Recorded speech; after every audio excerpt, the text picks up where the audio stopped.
Hi hello నమస్తే friends, మనందరికీ ఒక good news. APPSC group 1 mains notification number 12/2023 dated 8/12/2023 ఏదైతే నోటిఫికేషన్ ఉందో ఆ నోటిఫికేషన్కి సంబంధించిన మెయిన్స్ రిజల్ట్స్ అయితే ఇప్పుడే ఇవ్వడం జరిగింది. అయితే మనకందరికీ తెలుసు, మార్చ్ 17, 2024లో ప్రిలిమ్స్ ఎగ్జామ్ జరిగింది. ఈ గ్రూప్ 1 నోటిఫికేషన్కి సంబంధించి నోటిఫికేషన్ నెంబర్ ఏదైతే ఉందో 12/2023. సో మనకి మార్చ్ 17, 2024లో ఎగ్జామ్ జరిగింది ప్రిలిమ్స్. మొత్తము 1,48,881 మంది అభ్యర్థులు దరఖాస్తు చేసుకున్నారు. దాంట్లో మనకి 91,463 క్యాండిడేట్స్ అయితే కనుక ఎగ్జామ్ రాశారు ప్రిలిమ్స్. అయితే అందులో మనకి మెయిన్స్కి అర్హత సాధించిన వాళ్ళల్లో 4,496 మంది ఉన్నారు, 4,496. సో అయితే ఇక్కడ 4,496 ఎవరైతే అర్హత సాధించారో వాళ్ళు ఈ మెయిన్స్ ఎగ్జామ్ని మే మంత్లో 3rd May 2025 to 9th May 2025 మధ్యలో ఎగ్జామ్ రాశారు. సో ఆ ఎగ్జామ్లో మొత్తము మనకి 4,000 మందిలో అప్రాక్సిమేట్గా 182 మంది సెలెక్ట్ అవ్వడం జరిగింది 1:2 రేషియోలో. దేనికి సెలెక్ట్ అయ్యారు? ఇంటర్వ్యూకి, ఓరల్ టెస్ట్కి. మరి ఇంటర్వ్యూలు ఎప్పుడు? మనకి 23rd June 2025 to 30th June 2025. సరే, మరి ఇంటర్వ్యూస్ ఎక్కడ? ఇంటర్వ్యూస్ మనకి కమిషన్ ఆఫీస్లో ఉన్నాయి. కమిషన్ ఆఫీస్లో జరగబోతున్నాయి. అది ఆఫీస్ అడ్రస్ ఏంటంటే 2nd floor MG Road, Indira Gandhi municipal complex, Vijayawada. ఇక్కడ నేను అడ్రస్ ఇచ్చాను చూడండి. సో అయితే మీకు ఫ్రెండ్స్, ఇక్కడ సపోజ్ మీరు ఏదైనా జాబ్ చేస్తుండొచ్చు, లేకపోతే ఇండివిజువల్కి పర్సనల్గా ఏదైనా ఇబ్బందులు ఉండొచ్చు, ప్రాబ్లమ్స్ ఉండొచ్చు. ఆ ప్రాబ్లమ్స్ని అంటే మనకి ఇంటర్వ్యూ డేట్ ఏదైతే ఇచ్చారో మనకి, అయితే ఓవరాల్గా 182 మందికి సంబంధించి ఇంటర్వ్యూకి డేట్స్ ఓవరాల్గా ఇచ్చారు. బట్ ఏంటంటే ఇండివిజువల్ డేట్స్ అయితే ఇవ్వలేదు. చూడండి, ఇక్కడ క్యాండిడేట్ వైజ్ స్కెడ్యూల్ ఏదైతే ఉందో మనకి ఇంటర్వ్యూకి, ఓరల్ టెస్ట్కి షార్ట్లీ ఏపీపీఎస్ అయితే పబ్లిష్ చేయనుంది. అండ్ ఇండివిజువల్ కాల్ లెటర్స్ కూడా వాళ్ళ అడ్రస్కి పంపించనుంది. అయితే ఇక్కడ సపోజ్ మీకు ఈ మధ్యలో ఏదైతే ఇంటర్వ్యూ డేట్స్ ఉన్నాయో 23 జూన్ నుంచి 30 జూన్ వరకు, సో మీకు ఏమైనా ఇబ్బంది ఉంటే కనుక హెల్ప్ డెస్క్ ఒక మెయిల్ ఐడి ఇచ్చింది, group1psc@gmail.com. దానికి మీరు మెయిల్ చేయండి, నాకు సో ప్రాబ్లం ఉంది, నా ఇంటర్వ్యూ డేట్ని కొంత పోస్ట్ పోన్ చేయాలి, లేదంటే ప్రీపోన్ చేయాలని చెప్పేసి మీరు చెప్పుకోవడానికి మీకు ఒక అవకాశం ఉంది. ఇది మంచి పరిణామం, ఎందుకంటే అందరూ అటెండ్ అయ్యే అవకాశం ఉంది. బట్ 99% అటెండ్ అయినా 1% ఎవరో ఒకరు కొంత ఇబ్బందుల్లో ఉండొచ్చు, ఏదైనా కారణం వల్ల, పర్సనల్ కావచ్చు, లేదా అఫీషియల్ కారణం కావచ్చు. ఉద్యోగాలు చేస్తుంటారు, లేదంటే వేరే స్టేట్లో ఉంటారు, వేరే కంట్రీస్లో ఉంటారు. సో వాళ్ళకి కొంత టైం కావాల్సిన అవసరం ఉంటుంది. కాబట్టి వాళ్ళు హెల్ప్ డెస్క్కి మెయిల్ చేసి రిక్వెస్ట్ చేయవలసిందిగా ప్రార్థన. అయితే మనకి ఇండివిజువల్ కాల్ లెటర్స్ కూడా వస్తాయి, వరి అవ్వకండి. అట్లాగే ఏదైతే 182 మంది సంబంధించి రిజల్ట్ ఇచ్చారో దాంట్లో ఎవరైతే హాల్ టికెట్స్ నెంబర్స్ ఉన్నాయో వాళ్ళందరికీ కాల్ లెటర్స్తో పాటు క్యాండిడేట్ వైజ్ స్కెడ్యూల్ కూడా ప్రకటించనుంది ఏపీపీఎస్సి. ఇదంతా బాగానే ఉంది. మరి నేను ఇంటర్వ్యూకి వెళ్ళేటప్పుడు ఏమేమి డాక్యుమెంట్స్ తీసుకెళ్ళాలి? ఇంటర్వ్యూకి వెళ్ళేటప్పుడు ఏజ్ ప్రూఫ్ తీసుకెళ్ళాలి. ఈ ఏజ్కి సంబంధించింది అంటే 10th class certificate and proof of age relaxation. Suppose మీకు ఏదైనా ఏజ్ రిలాక్సేషన్ కమ్యూనిటీలో కానీ, SC ST BC community age relaxation లేదు అంటే, ఏదైనా ఇతరత్ర అంటే గవర్నమెంట్ ఆఫీసర్స్ కావచ్చు, వాటికి సంబంధించిన ఏజ్ రిలాక్సేషన్ కావచ్చు, లేకపోతే నిరుద్యోగి కావచ్చు, లేదంటే ఇట్లా మనకి different PWD PH candidates, sports candidates, ఇట్లా ఏదైనా కారణం కావచ్చు. ఆ కారణం వల్ల మీకు ఏజ్ రిలాక్సేషన్ ఏదైతే ప్రూఫ్ ఉందో ఆ ప్రూఫ్ని తీసుకెళ్ళాలి. అండ్ మీ డిగ్రీకి సంబంధించిన క్వాలిఫికేషన్ ఏదైతే ఉందో అయితే ఇవన్నీ కూడా నేను చెప్పేది ఏంటంటే మీరు ఒక కాపీ తీసుకోవాలి. అన్నీ ఒక 2 సెట్స్ కాపీ చేసుకోండి. Plus at the same time originals కూడా ఉండాలి ఇవన్నీ కూడా.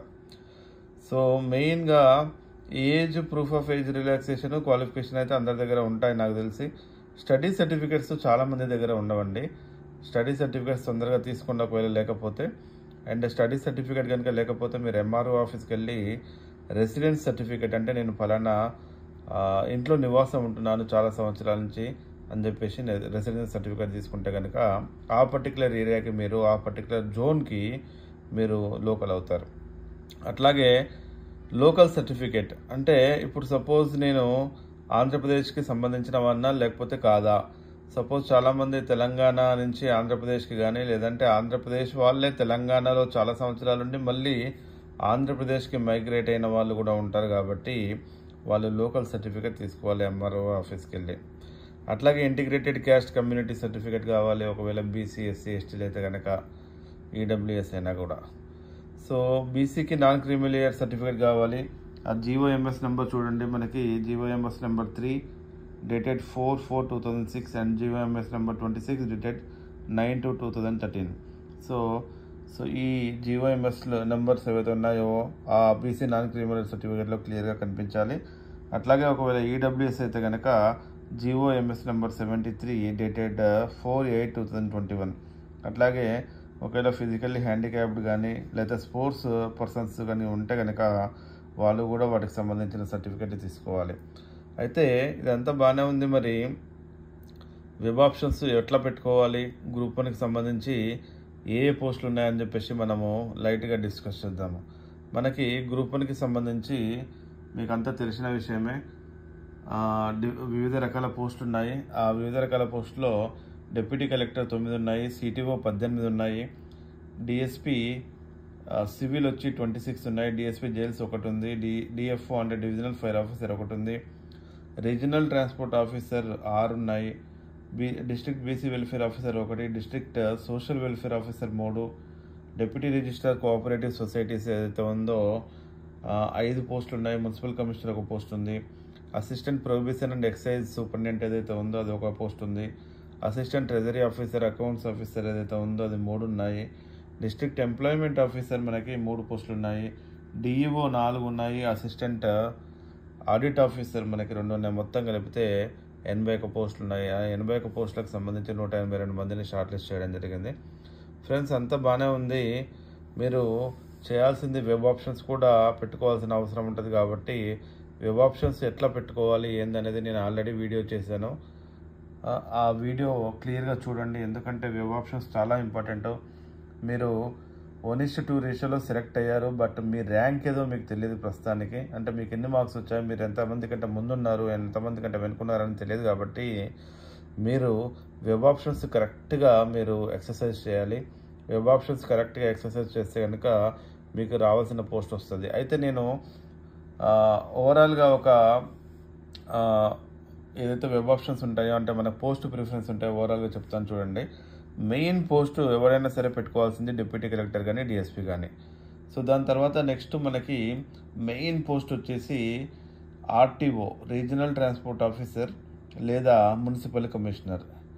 ఈ 2 పోస్టులు డిఎస్పీ అండ్ డిప్యూటీ కలెక్టర్ తర్వాత టాప్ మోస్ట్ పోస్టులు కాబట్టి మీరు ఆ పోస్టుల్ని చూజ్ చేసుకోండి. దాని తర్వాత మనకి మెయిన్గా ఇంకా చూస్తే కనుక assistant prohibition and excise superintendent 1 post ఉంది. బట్ మీకు ఎవరికి ఎన్నెన్ని వేకెన్సీస్ ఉన్నాయి, ఏ కేటగిరీలో ఉన్నాయి, ఏ జోన్లో ఉన్నాయి, వాటిని బేరేజ్ వేసుకొని చేయాల్సిన అవసరం ఎంతైనా ఉంది. సో మెయిన్లీ ఎవరైతే టాప్ 10లో కానీ లేకపోతే టాప్ 50లో కానీ ఉన్నారో డిప్యూటీ కలెక్టర్, డిఎస్పీ, సిటీఓ కూడా ఉంది. డిప్యూటీ కలెక్టర్ డిఎస్పీతో పాటు సిటీఓ ఉంది. దాని తర్వాతనే మీకు ఆర్టీఓ అండ్ మున్సిపల్ కమిషనర్ వస్తుంది. సో టాప్ 50లో ఉన్న వాళ్ళు ఈ 5 నేను మళ్ళీ చెప్తాను చూడండి. Deputy collector first, DSP second, CTO third, తర్వాత మనకి RTO 4th, municipal commissioner 5th. వీటి తర్వాత మిగతా వాటిల్లో బెటర్ పోస్టులు ఏవైతే ఉన్నాయో అసిస్టెంట్ ప్రొహిబిషన్ ఎక్సైజ్ సూపరింటెండెంట్ ఉంది. దాని తర్వాత మనకి మెయిన్ పోస్ట్ అయితే కనుక district BC welfare officer and social welfare officer కూడా బాగుంటుంది. అట్లాగే డిస్ట్రిక్ట్ రిజిస్టర్ కోఆపరేటివ్ సొసైటీస్ అవి కూడా 5 పోస్టులు ఉన్నాయి, అవి కూడా బాగానే ఉంటుంది. ఏటీఓ బాగుంటుంది, అసిస్టెంట్ ట్రెజరీ ఆఫీసర్, మనకి బీకామ్ క్వాలిఫికేషన్ ఉండాలి, అది కూడా బాగానే ఉంటుంది.